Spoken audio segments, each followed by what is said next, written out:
Vyskúšajte vydymovanie v pohodlí domova, postup je jednoduchý. Pripravte si vydymovadlo, zväzok šalvie, byliniek alebo palo santo. Zapálte ho, nechajte chvíľu horieť a potom plameň sfúknite, aby sa uvoľňoval jemný dym. S úctou a jasným zámerom nechajte dym prechádzať priestorom. Odporúčame pomaly krúžiť vydymovadlom najmä v kútoch miestnosti, kde sa energia najviac usádza. Rovnako môžete očistiť predmety alebo celé telo od hlavy až k chodidlám. Po skončení dobre vyvetrajte, aby mohla odísť ťažoba spolu s dymom.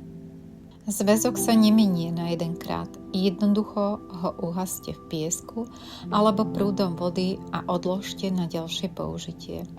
Vodné tyčinky aj kužele však nechajte vždy úplne dohorieť, sú určené na jedno použitie.